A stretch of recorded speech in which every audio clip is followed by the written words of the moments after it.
bonjour à tous. Nous sommes aujourd'hui dans les studios de la Fédération française de la carrosserie où nous avons le plaisir et l'honneur d'être accueillis par son président, Monsieur Patrick Cholton. Bonjour. Bonjour Président, merci de nous accueillir au sein de votre fédération. La Fédération française de la carrosserie est membre fondateur du GARAC. Est-ce que vous pourriez expliquer à nos jeunes et à nos familles quel est le rôle de la Fédération française de la carrosserie et quel secteur d'activité elle recouvre? Alors d'abord, c'est un plaisir de vous accueillir, surtout au niveau du GARAC. Alors la fédération a 175 ans cette année. Ça veut dire que si on remonte à 175 ans, on est au début de l'ère de l'hippomobile, tout bêtement, donc vraiment à la structure, à la naissance de l'automobile. Et donc notre fédération, elle a continué à vivre, à faire de l'innovation justement pendant 175 ans. Aujourd'hui, nous avons 3 branches distinctes, qui sont les carrossiers constructeurs, les carrossiers mobilité, carrossiers automobiles réparateurs, comme on appelle, et les équipementiers.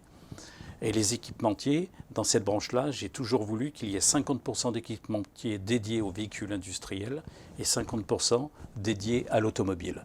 Comme ça, on est une structure vraiment très particulière au sein de la filière, puisqu'on est la seule fédération à travailler de l'amont à l'aval de la filière. Et ça, c'est un plus non négligeable pour nous et puis pour tous nos adhérents en même temps. Au total, nous sommes 1800 adhérents. On représente environ 80 000 salariés. Donc vous voyez, c'est quelque chose de très très important aujourd'hui. Et puis on travaille directement avec les pouvoirs publics, avec l'éducation nationale, pour justement nos petits jeunes qui ont besoin d'apprendre et puis de savoir ce qu'ils vont faire de leur vie demain. Alors, est-ce que vous pourriez nous expliquer ce qu'est la carrosserie industrielle? Parce que c'est vrai que quand on n'est pas du tout dans le secteur, finalement, on sait, on voit des choses passer, mais on ne sait pas que ça vient du travail des carrossiers industriels. Oui. Alors, la carrosserie industrielle, le véritable nom de la carrosserie industrielle, c'est qu'on s'active au niveau des véhicules industriels. Vous avez la carrosserie automobile d'un côté, puis vous avez la carrosserie industrielle de l'autre.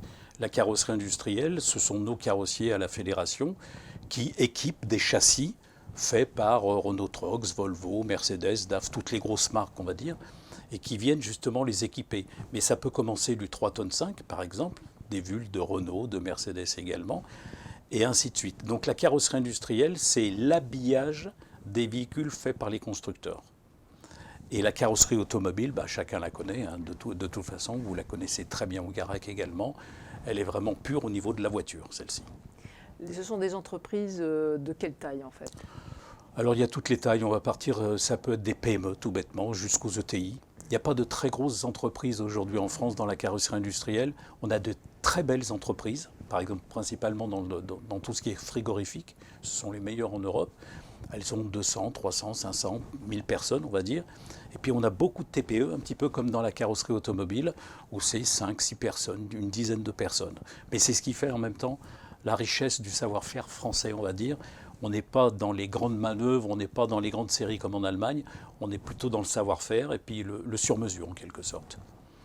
Alors, on a le mot industriel, derrière il y a aussi le mot véhicule industriel.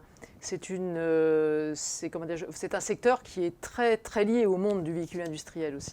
C'est très porteur aujourd'hui parce qu'aujourd'hui, vous savez, quand vous voyez tous les camions aujourd'hui, vous prenez le cas de la crise sanitaire qu'il y a depuis 1 an et demi, s'il n'y avait pas eu les camions, on n'aurait pas pu livrer dans les hôpitaux, par exemple, les masques, tout ce qui était nécessaire, j'allais dire, à nos infirmières, à nos aides-soignants ou à nos anesthésistes. Donc, pendant la crise, je vais vous donner un chiffre, 98% des marchandises ont été transportées par camion. Donc ça, on ne peut pas se passer du camion dans notre pays comme dans les autres pays de la même façon. Donc on est dans une filière qui est très pertinente en soi et qui est très spécialisée. Quelles sont les carrières professionnelles, les métiers que les jeunes peuvent faire dans vos entreprises, que ce soit évidemment dans le domaine de la carrosserie industrielle comme dans le domaine de la carrosserie réparation? Ce qu'il faut voir aujourd'hui, c'est que les métiers changent complètement. C'est-à-dire qu'il y a des métiers qui vont complètement disparaître, prenons le cas par exemple des soudeurs, et des métiers qui arrivent aujourd'hui et qui vont marcher, je pense, très très bien dans les prochaines années. Je pense par exemple tout ce qui est réalité virtuelle, impression 3D. Les bureaux d'études évoluent complètement aujourd'hui. Il n'y a plus la planche à dessin. Ils travaillent sur des tables comme celle-ci pour mieux travailler. Donc pour les jeunes, je trouve qu'aujourd'hui, ça se rapproche beaucoup plus de leur mentalité. Quand ils jouent avec leur box chez eux, et ben, dans le travail, dans les sociétés, ils vont exactement trouver la même chose. Donc ils sont déjà, pour moi, déjà formés à cette mentalité, vous voyez, de ces nouveaux métiers. Et ça, c'est très important. Par contre, on n'enlèvera jamais le côté artisanal de la chose. Ce qui fera toujours la différence, c'est ce côté où on est meilleur que l'autre. Pourquoi? Parce qu'on innove en même temps. On a de l'imagination.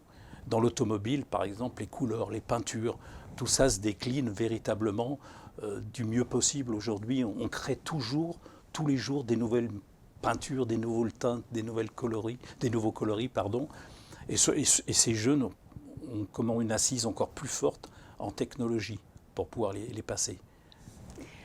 Qu'est-ce que vous répondriez à un jeune qui se dit oh, aujourd'hui, quand je lis, quand j'écoute la télévision, je regarde YouTube ou autre, on me parle beaucoup que la voiture va prendre de moins en moins de place dans notre société. Donc du coup, il peut hésiter à choisir une carrière dans ce secteur. Alors, il a raison de penser cela aujourd'hui, parce que même nous, industriels, on se pose la question. Mais quand on regarde véritablement tout ce qui va se passer dans les 30 prochaines années, parce qu'aujourd'hui la Commission européenne donne des objectifs, par exemple à 2040 pour les nouvelles énergies. Ça veut dire tout bêtement, on a commencé dans l'automobile avec tout ce qui est électrique, on va s'apercevoir que les métiers vont véritablement changer dans l'automobile. Mais l'automobile va rester, quoi qu'il en soit. Pas à un niveau comme aujourd'hui, parce que qu'est-ce qui se passe aujourd'hui? Prenons le cas de la région parisienne, les gens n'ont pratiquement plus de voitures. Ils louent un 4x4 pour aller à la montagne l'hiver, un cabriolet l'été pour aller à la mer. Donc il y a beaucoup moins de place qu'avant pour la voiture. Par contre, elle va évoluer avec des nouveaux métiers. Prenons le cas d'un véhicule électrique aujourd'hui. On ne va pas réparer un véhicule électrique comme on répare un véhicule thermique aujourd'hui. Il y a beaucoup moins de pièces dans le véhicule électrique. Donc il va falloir doser tout cela avec des nouveaux métiers. Réparer un véhicule électrique, ce n'est pas à la portée de n'importe qui. Il faut une formation aujourd'hui. Donc cette formation, mais il faudra que le Garac, à un moment donné, la dispense également. Ça sera très très important, mais je pense que c'est dans l'air du temps aussi. Mais je ne suis pas du tout inquiet au niveau de l'automobile. C'est comme dans toute période, tout change, tout évolue. Alors en bien ou en mal, après chacun se fait sa petite idée là-dessus. Mais je pense qu'il y a encore beaucoup d'avenir pour les jeunes dans notre métier et dans notre filière, ça c'est clair. Alors vous êtes... la FFC est membre fondateur du Garac. Aujourd'hui, quel est votre regard sur le Garac? Quelles sont les missions qui sont pour vous importantes à confier au Garac? Et puis quelle est tout simplement l'image que vous avez de votre établissement? Vous savez, l'image du Garac aujourd'hui, elle est l'image un petit peu de l'actualité.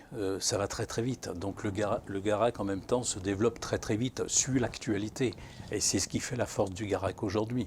Donc moi je suis très confiant, je veux dire, par rapport à ce qui va se passer dans les prochaines années pour la formation de nos jeunes. C'est pas évident pour tous les enseignants du Garac, par exemple, pour mettre en place des nouvelles structures.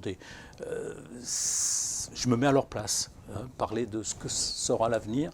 Mais bon, il y a énormément d'espérance dans nos métiers. Et puis je sais que tout le personnel du Garac à l'heure actuelle est à fond derrière ces enseignants, derrière ces jeunes, justement, pour faire en sorte qu'ils soient les meilleurs en France, au niveau de leur sortie, d'aller dans les entreprises, d'aller... Une chose que je voudrais dire, c'est qu'on recherche dans notre filière aujourd'hui 40 000 personnes. Alors ces 40 000 personnes, on ne va pas les trouver tout de suite. Donc ça veut dire tout bêtement que tous ces jeunes qui travaillent aujourd'hui, qui sont au Garac, auront certainement un débouché acquis pratiquement dans les prochaines années. Ça, c'est un mot d'espérance que je leur donne en même temps. Bien travailler au Garac et puis ils auront un très beau travail à la sortie dans l'automobile. Merci beaucoup, Monsieur Cholton. Merci à vous. Merci à vous, Président.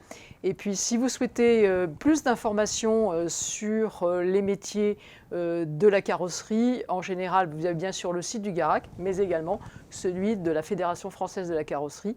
Je ne peux que vous encourager à vous y connecter. Au revoir et merci.